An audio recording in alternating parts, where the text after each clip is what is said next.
everyone, welcome back to the Earthdawn Survival Guide, the podcast for all disciplines, paths, players, and game masters. With your questers, Josh and Dan, I'm Dan. I'm Josh. And on today's podcast, we will be discussing all things pugnusical, because we're going to talk about the Fists of Fahd, Orc tribe. And yes, pugnus is actually Latin for fist. So I made up pugnusical because I flippin' can. It's my show too. So if you have any questions for us, please by all means drop us a line at edsgpodcast@gmail.com. We will do another email palooza when we have enough entries. So by all means, fill up the email inbox and we'll get to you sooner than later. So other than that, on to the Fists of Fahd. This is a weird, really weird tribe. This is basically the brainchild of Chief is it Moschtug or Moschtug? Because I'm not sure if the SCH is pronounced like school or shul. So I'm going to go with Moschtug because it sounds more fun to say. Yeah, that's how I would pronounce that. That works for me.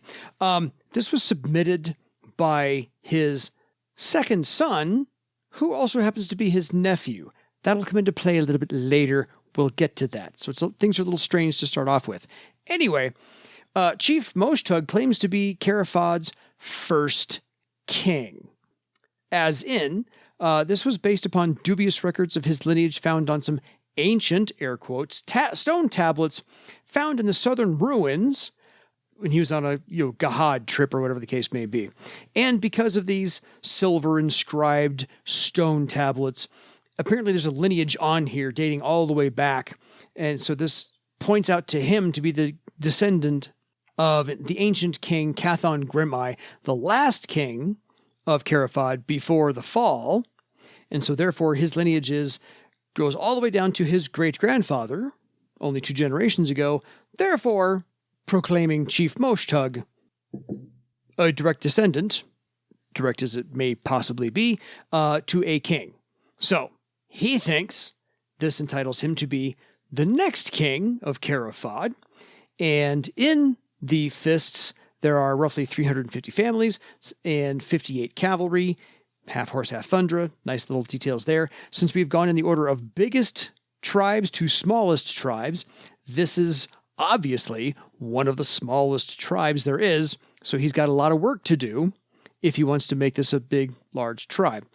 Initial thoughts on the Fists of Fahd, Josh?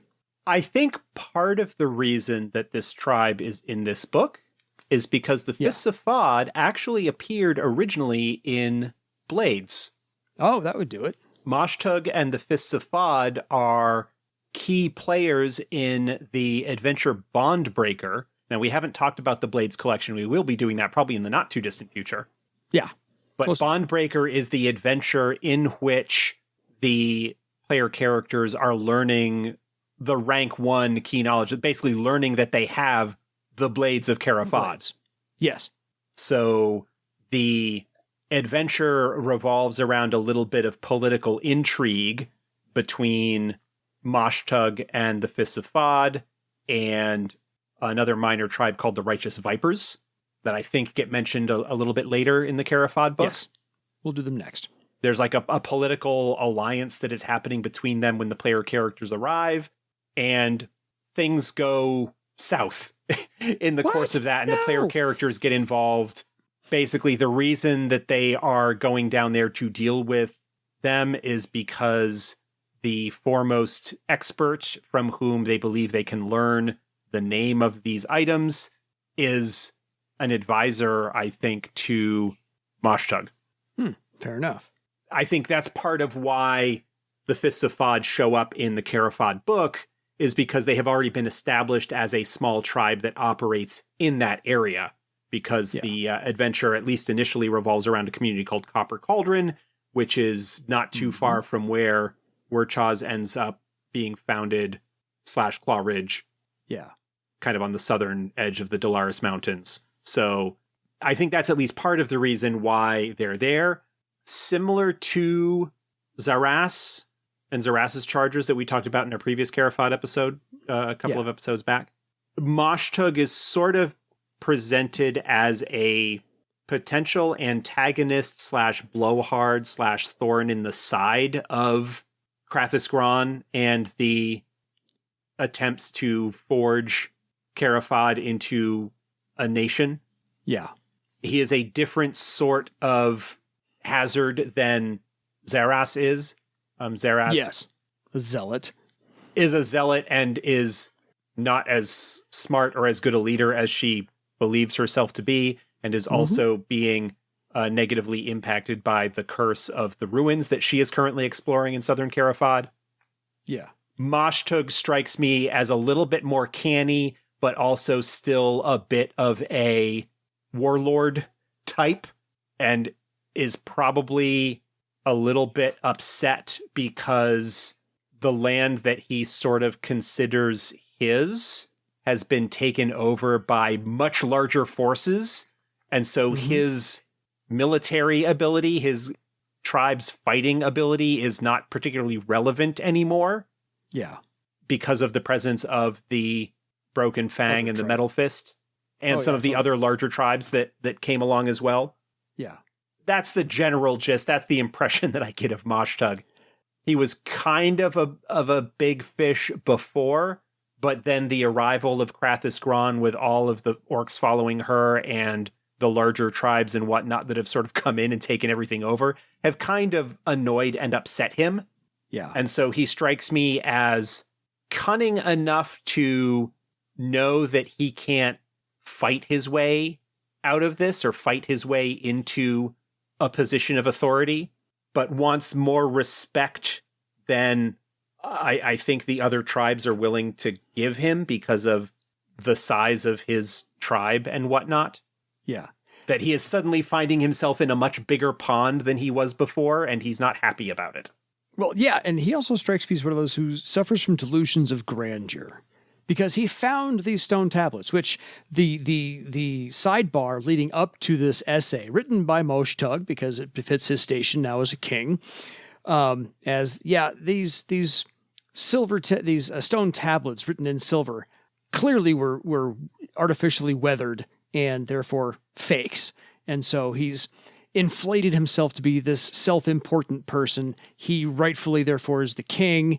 Not just anybody of any other standing, but, oh my gosh, you have to go for the king first. And so he feels that he rules through purity, remaining true to the ancient wisdom, which is instinctual, he claims. It just happens to be running through his veins. He has no training. He has no wisdom to lean on from anybody who he learned from or a mentor. He just instinctually knows that he is the wisest. And he claims that the fists are therefore unsullied by anybody who's low-born. They don't allow them into their tribe. And they don't use any foreign words in their naming rituals. It's Orzet only. There are no dwarven words. There are no common words around. And so it's orc-only words. So a little bit of, I can't say reverse racism, but a little bit of racism there on his part. And they've never taken money from foreign name givers. So only take orc money, only raid orcs. That's all there is to it. So orc through and through, with instinctual wisdom, no lowborn, no foreign names, and no foreign money. Going from there. Yes, they did settle the tribe in the town of Copper Cauldron, where there is a silver mine, a copper mine, and an iron mine. And he claims that the orcs there are new settlers and who pledge their silver and support his recognition as his claim to be a monarch, and that the settlement is currently bark and wood structures with dirt roads, but by all means, he intends to build grand streets and build out the entire city of Copper Cauldron all the way to the mines, which are a good 10-minute walk. So plenty of building going on, but he does have a stone palace 2 stories high with a brass door. And he does hold court with 12 people daily to dispense his wisdom to them, because, of course, they have many questions that only he can answer. Yeah. He's full of himself. He is, in a sense, trapped by his own narrative. Yeah. He has crafted for himself, or maybe influenced by somebody, to believe this narrative that he is descended from the last true king of Cara Fahd by direct lineage, and therefore he is the rightful king at this time. Didn't earn it, he just deserves it. And the purity and everything that goes along with that. But that narrative of familial descent and the rightness to rule as a result of that ran smack up against Krathis Gron, who is descended from Krathis Gron, from the one who liberated the orcs in the first place. The only claim that could rightfully trump Moschtug's claim to being the rightful king of Cara Fahd. And gives obeisance and recognizes her value, but is of course convinced that it is only a matter of time before she sees the wisdom of matching her lineage with his and proposing marriage and whatnot. Well, yeah, he fully expects Krathis Gron to propose to him. Well, it hasn't happened yet. He expects it any day now. Meanwhile, he encourages marriage only within the orc royal bloodlines of Cathon Grimeye. So when the sidebar mentioned that this was presented by Moschtug's second son, who also happens to be his nephew, there's a bit of inbreeding going on within the Fists of Fahd, and Moschtug will make an exception for Krathis and himself only because... Well, because of Krathis is worthy. And of course he is worthy, So he's a little full of himself there. Now, Chief Moschtug is a 6th Circle cavalryman and a 5th Circle warrior. His Thundra beast is resplendent in Espagra leather with silver trim, and he's got a flaming red beard, as he says befits, a leader of his stature. And I find this whole thing, the Fists of Fahd, based upon a slightly delusional, self-important, egotistical orc with delusions of grandeur. Correct me if I'm wrong. I've been wrong before. No, that's a fairly safe assessment. I think, as I said earlier, he is canny enough to recognize that he can't throw his weight around the way that he used to. Yeah. He specifically calls out the leaders of the Metal Fist and Broken Fang, respectively, because their names are Bronze Eyes. It's those are dwarf words. Yes. Not orc words, not pure Those are not orc words, those are dwarf words. And so, despite the fact that one clan among one of those tribes is larger than his entire tribe. Yes. I think he is, in some respects, smart enough to recognize that when it comes to martial prowess, his tribe can't really go up against the others that have come in there. But he is also incredibly self-important. He is on the council, in part because of the importance of Copper Cauldron and his tribe's rulership of it.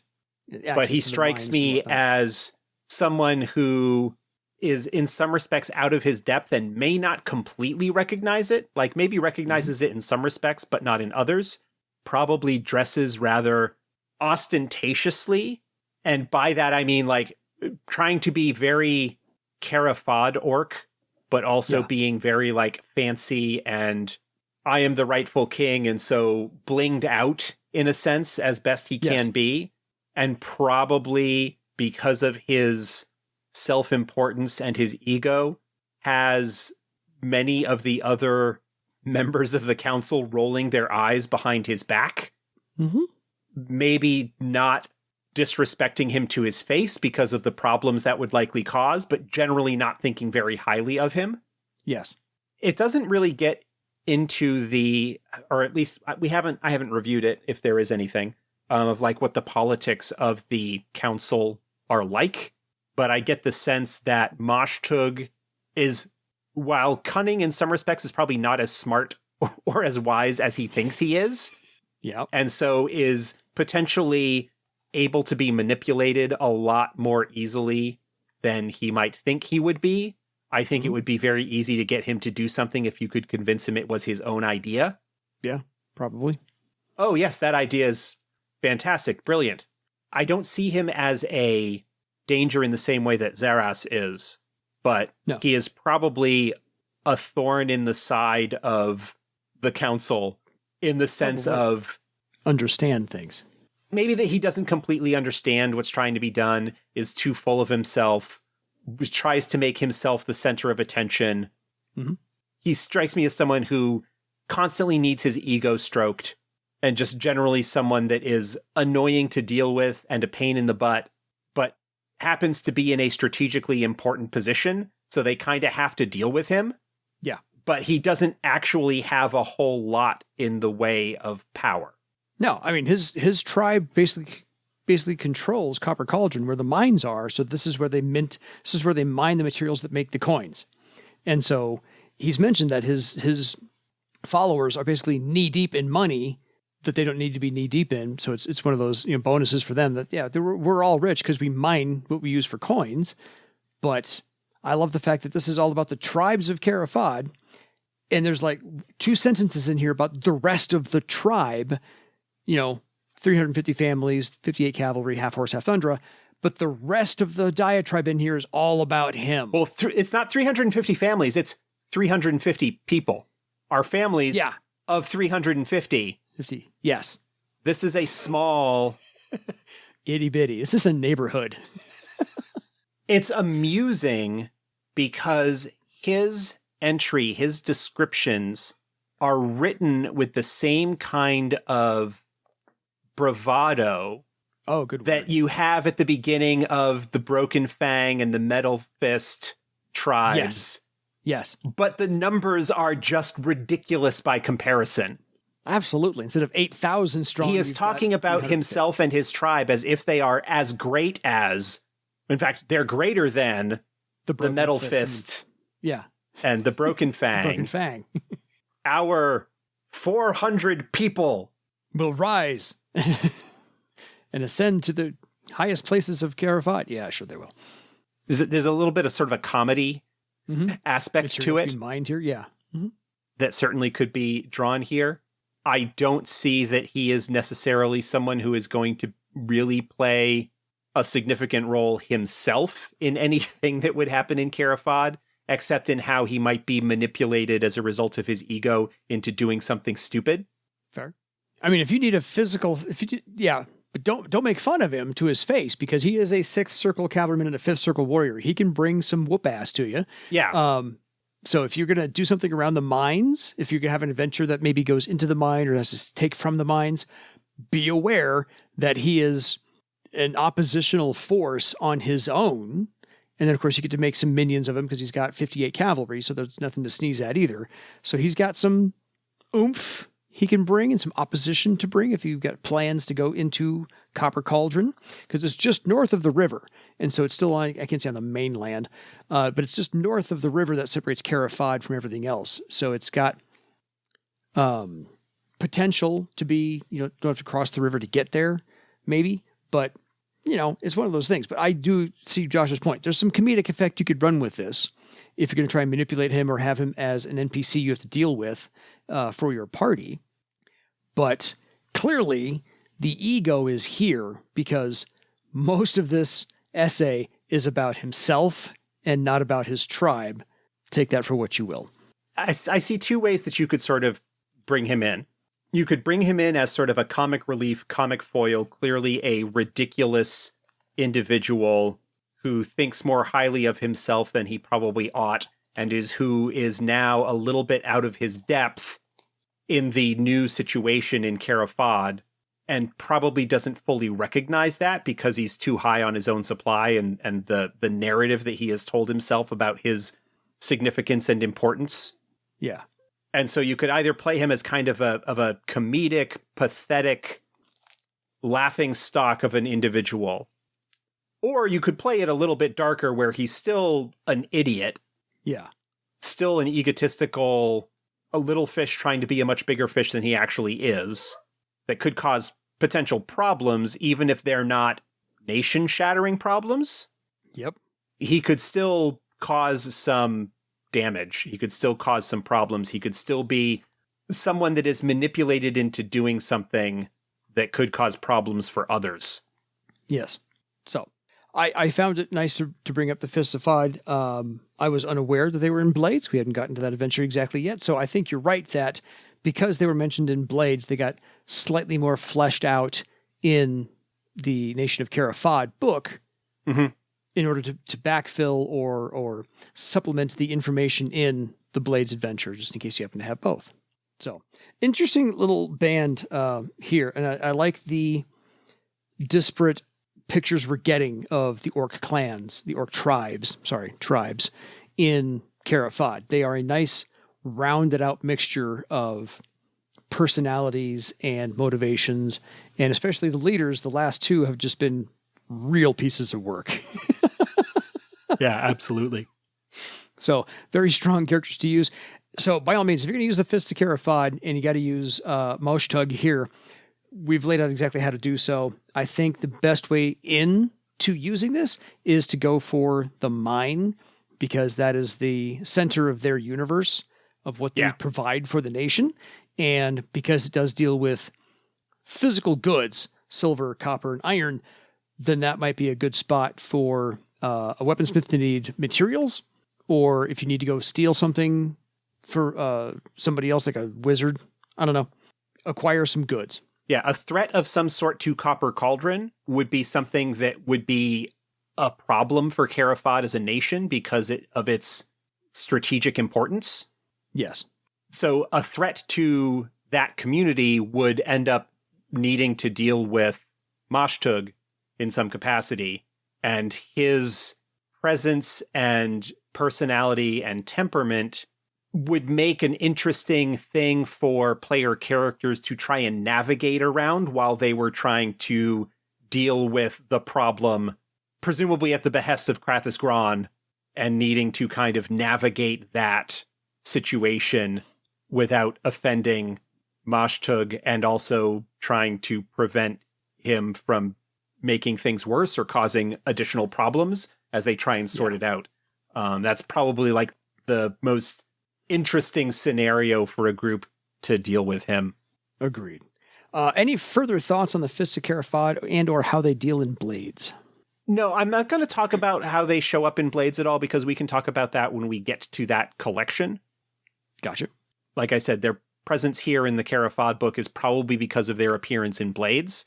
It's just nice to have a little bit more fleshed out detail about him as a character and what his likely role in the political situation of Cara Fahd is likely to be, and what role he would be best suited to play in a game that is interacting with that environment.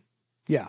So, interesting read, without a doubt. I laughed halfway through this, going, "Oh, I figured out who this character is."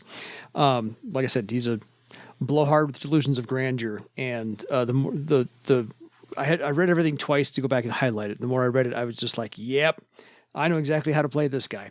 So anyway, if you have any further questions for us, or if you've used Moschtug in Cara Fahd in any way, shape, or form, we'd love to hear about it. Please tell us the tale at your table. So go check out the Fists of Cara Fahd. Until next time, avoid the ego on this guy. Moschtug for your legend. Good night, everybody.